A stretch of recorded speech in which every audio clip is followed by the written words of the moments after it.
thème qui m'a été confié est « J'ai soif de toi », tiré du psaume 63.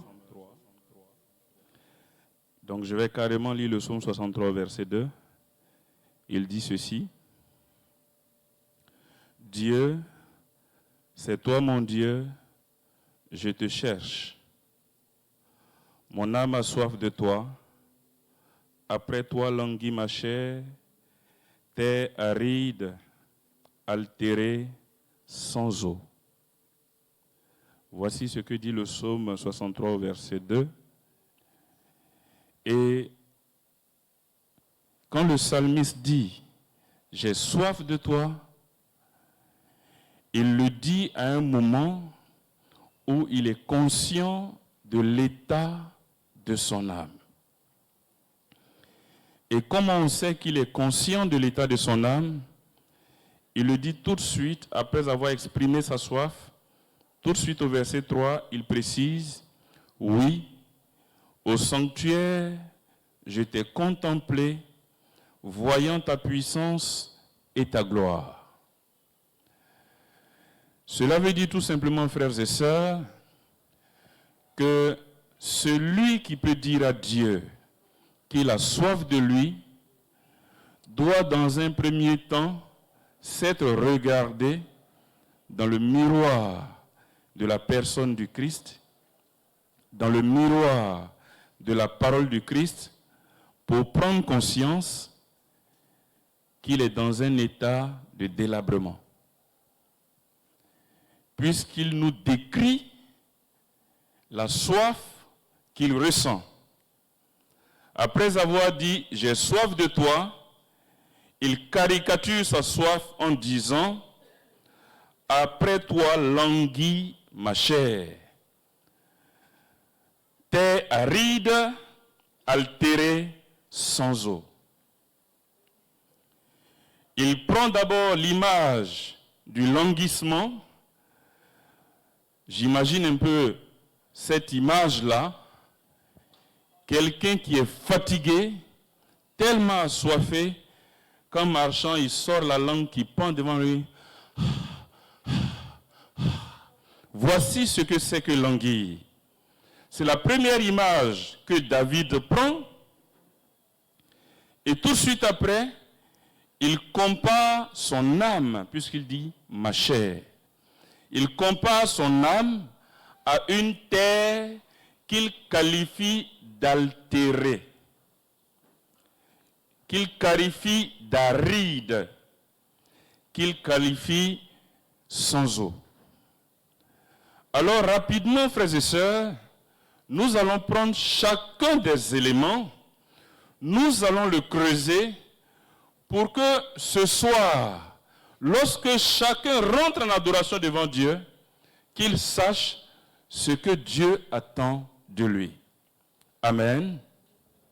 Parce que pendant que je vous dis ça, l'image qui me vient que je vais vous présenter, pour que vous compreniez l'importance de la façon de se présenter devant Dieu, je vous donne cette image et vous verrez que on peut se présenter devant Dieu de différentes manières. Mais il y a une seule façon de se présenter devant Dieu et de le rencontrer.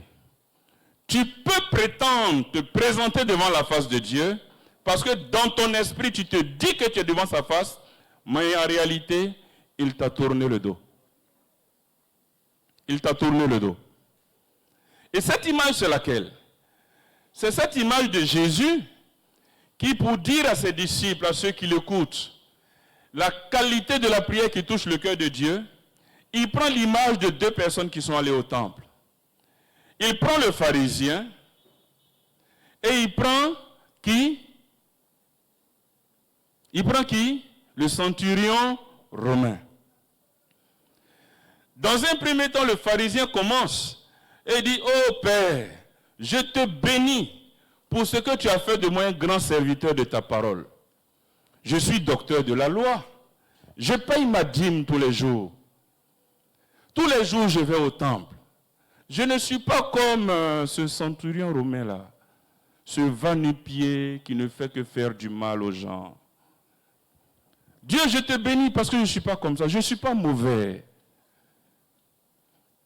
Pendant ce temps, le centurion se frappe la poitrine et il dit, ô Dieu, pardonne aux pauvres pécheurs que je suis. Et Jésus de poser la question, à votre avis, des deux là, qui est-ce qui sera reçu en sa prière? Et ceux qui l'écoutent lui disent, celui qui a dit qu'il est pécheur. Et c'est ce que David a compris dans le psaume 63.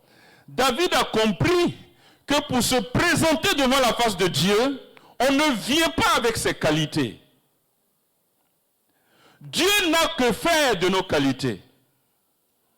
On ne vient pas devant la face du Seigneur avec tout ce qui est positif en soi. Si tu viens devant Dieu auréolé de tout ce que tu fais de bon, il va te regarder et sans que tu le saches, le seul sentiment qu'il aura pour toi, c'est de la pitié. Parce qu'en réalité, tu es dans les ténèbres sans savoir que tu es dans les ténèbres. Par contre, si tu viens devant lui, conscient de ce que ton âme est comme une terre aride, comme une terre altérée, sans eau, alors là, tu lui rappelles qu'il est la source d'eau vive qui n'a d'importance que lorsqu'elle est en face d'une terre desséchée qu'il faut rendre fertile. Celui qui n'a pas compris que Jésus est venu fertiliser ce qui ne porte pas la vie, quand il se présente devant Jésus, il dit à Jésus en réalité, « Seigneur, chez moi, tu n'as rien à faire. Seigneur, tu n'as rien à faire, tout va bien chez moi. » Alors que David nous enseigne qu'il faut lui présenter les endroits arides de ta vie. Mais regardez les images que David prend. Première image, il dit, après toi languit ma chair. Pourquoi est-ce qu'elle languit? Elle languit parce qu'elle est une terre aride. Frères et sœurs, l'aridité est opposée à la fertilité. Beaucoup de chrétiens n'ont pas encore compris que Dieu attend d'eux qu'ils soient fertiles, comme dit Jésus en Jean 15. Il dit, certes, vous êtes mes amis, je ne vous appelle plus serviteurs, mais il prend le soin de leur dire, la gloire de mon Père, c'est que vous portiez du fruit et que votre fruit demeure. Frères et sœurs, celui qui n'est pas fertile ne peut porter du fruit. C'est pourquoi, quand tu te présentes devant le Seigneur en adoration, la première chose qui doit te préoccuper, c'est quels sont les points de sécheresse de ma vie qui font que je ne porte pas de fruits, de sorte que je ne glorifie pas Dieu. Car, frères et sœurs, Dieu ne marche qu'avec ceux qui le glorifient. Or, pour glorifier Dieu, il faut porter du fruit. Quand tu ne portes pas de fruits, il te maudit comme il a maudit le figuier qui ne portait pas de fruits. Dieu s'en fout que tu aies été auprès d'un cours d'eau, comme dit le psaume 1. Le plus important, c'est qu'au moment où lui, Jésus, il a faim, qu'il veut manger des figues, le figuier que tu es doit avoir du fruit. S'il n'a pas de fruit, Jésus te maudit. Et quand je dis au moment où Jésus a faim, je parle par exemple du moment où un enfant de Dieu est en train de pleurer quelque part à Angers 8e tranche. Oh Seigneur, à quand ma délivrance? Si à tout hasard, tu es à 50 mètres de là, et que Jésus se souvient que par ton intervention, il peut délivrer son enfant, oui, tu as porté du fruit, il te bénit. Et pendant que je vous dis ça, ça me rappelle un petit témoignage que j'ai vécu un jour au sanctuaire marial d'Abidjan. Je suis allé pour une retraite personnelle. J'étais en train de faire mon rosaire lorsque j'ai vu un groupe de jeunes qui eux aussi étaient en train de faire le rosaire.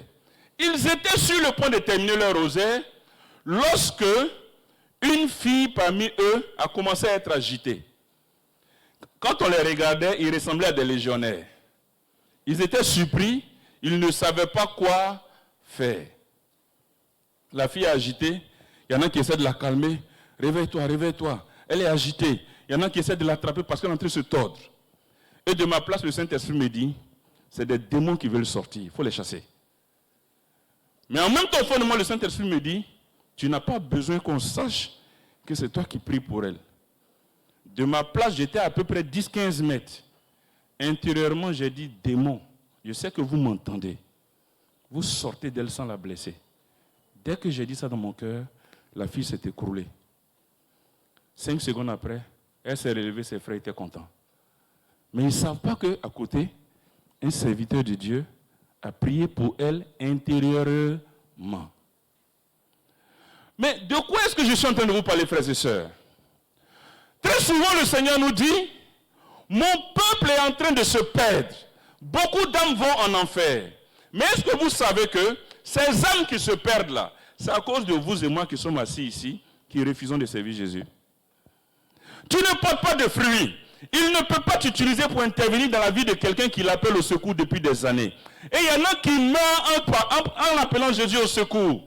Tous les jours, ils appellent le Seigneur. Mais le Seigneur ne trouve aucun serviteur à lui envoyer. C'est bien pour cela qu'un jour, Jésus voit les gens venir à lui et on dit, son âme s'est attristée, car ces poules-là ressemblaient à des brebis sans berger. Et il leur dit, pendant combien de temps encore vais-je vous supporter? Frères et sœurs, si nous n'avons pas conscience de ce que nos âmes sont des terres arides, altérées, sans eau, pour qu'au moment de rentrer dans l'adoration, devant la face de Dieu, nous soyons capables de lui présenter cette sécheresse, Dieu ne nous fertilisera pas. Conséquence, on ne portera pas de fruits, et conséquence, nous porterons la malédiction.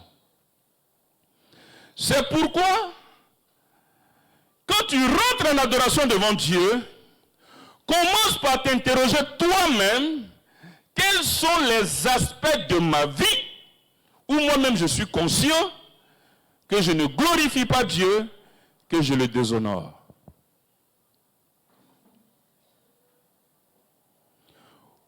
Quels sont les aspects de ma vie où il n'y a pas de vie?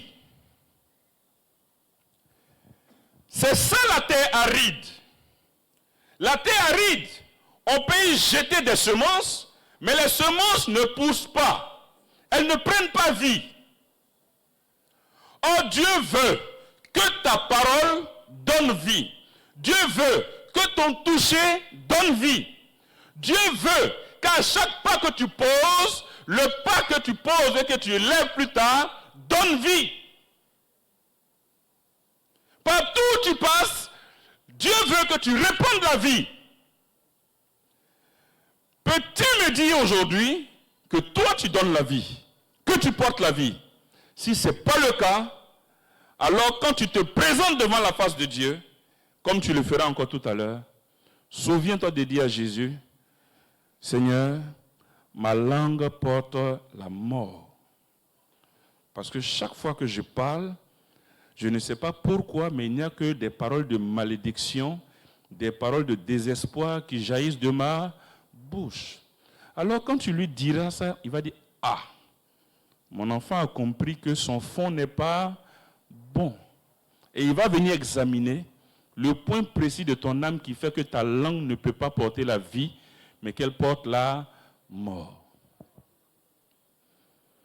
Si tu es incapable, homme marié, de regarder ta femme et de ne désirer qu'elle, alors dis-lui, Seigneur, c'est vrai que je suis marié, que je te sers, mais les femmes me fatiguent trop. Quand je suis devant une fille, je tremble, je dois me concentrer pendant longtemps pour me souvenir que je suis marié. Voici comment se présenter devant la face du Seigneur.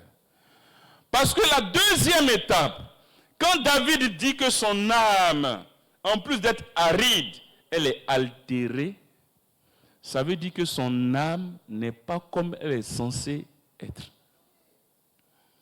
C'est pourquoi il dit elle est altérée. L'altération, c'est la dénaturation. Ton âme est dénaturée. Quand ton âme doit danser de joie, elle est en train de pleurer. Quand elle doit pleurer, elle rit. Et en principe, il y a des signes simples qui te permettent de savoir si ton âme est altérée.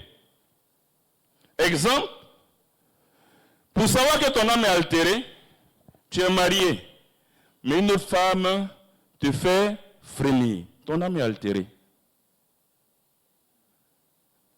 Exemple que ton âme est altérée, tu es dans la présence de Dieu, mais tu penses à un poulet braisé.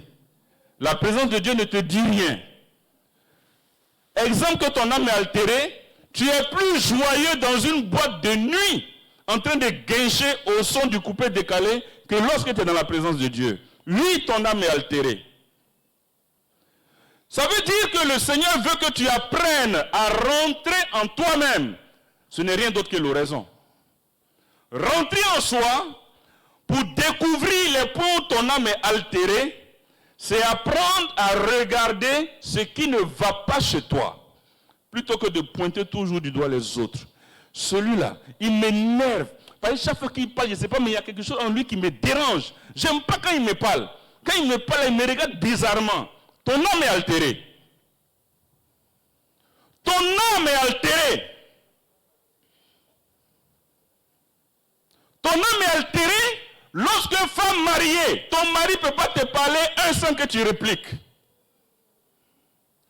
La Bible te dit d'être soumise en toutes choses à ton mari. Mais tu es incapable de te soumettre. Ton âme est altérée.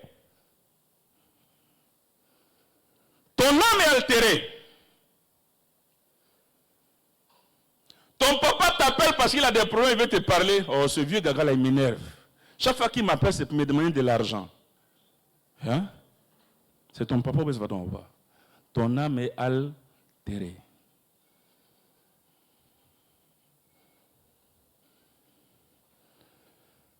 Ton âme est altérée. Pourquoi? Parce qu'elle est sans eau. Or, l'eau spirituelle dont nous parle l'Évangile, c'est le Saint-Esprit. C'est pourquoi quand tu te présentes devant la face de Dieu, vas-y avec un long rosaire de maladie. Aujourd'hui, je m'en vais dire au Seigneur que mon cœur est trop méchant. Ma propre soeur m'a appelé pour me dire qu'elle a des problèmes. J'ai osé lui dire que je n'ai pas d'argent alors qu'elle en a besoin pour un cas de vie ou de mort. Il y a l'argent dans mon compte, mais je m'en fous. C'est pour un projet qui est important que ma femme et moi, on a décidé. Donc ça, je ne peux pas enlever 5 francs dedans. Tu es méchant. Et quand tu rentres devant la face de Dieu, aie le courage de dire au Seigneur, Seigneur, je suis méchant. C'est ça l'oraison. Seigneur, je suis méchant. Mon cœur est mauvais. Et l'important, et je finis là, c'est que tous les points d'altération de ton âme cachent des divinités. Voilà pourquoi quand tu ne les présentes pas au Seigneur, il ne te délivre pas. Il dit dans l'Évangile, tout ce qui est dans l'obscurité sera mis à la lumière, tout ce qui est caché sera révélé. De la même façon, pour que Dieu te délivre d'une divinité qui te fatigue, c'est que tu lui présentes le mal que cette divinité a apporté dans ta vie. Si tu es méchant, que tu es capable de dire à Jésus, Jésus, tout le monde me voit comme un bon gars, hein? Comme quelqu'un qui a réussi, mais en réalité, Seigneur, moi-même, je sais que je suis méchant. Quand tu dis ça, Jésus ne va pas cibler simplement la méchanceté qui est dans ton cœur. Il va regarder le coupable qui a déposé cette méchanceté en toi, il va l'enchaîner et le déposer au pied de la croix de Jésus. C'est le secret de l'adoration que je voulais te partager ce soir. Va devant la face de Dieu totalement malade. Va lui dire ce qui ne va pas. Ce qui ne va pas, c'est ce que tes yeux voient.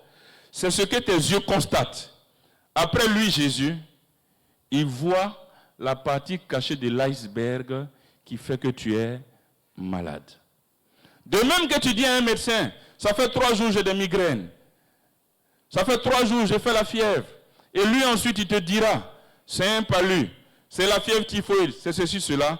Quand tu dis à Jésus, Seigneur, sincèrement, je suis avare. Moi-même, je suis conscient, vu mon poste, vu mon rang, vu le salaire que je touche, en temps normal, déposer 20 000 francs chaque dimanche dans la caisse, ça ne me fait rien. Mais je ne comprends pas pourquoi. Quand je dépose 1000 francs, ça me fait mal, Jésus.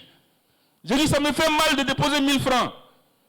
Jésus va dire, ah, c'est que mon enfant veut m'honorer. Mais le démon de l'avarice qui est dans son cœur fait qu'il est incapable de dépasser 1000 francs sans que son cœur lui fasse mal. Alors il interviendra, il enchaînera ce démon, cette divinité, et il l'amènera au pied de la croix de Jésus.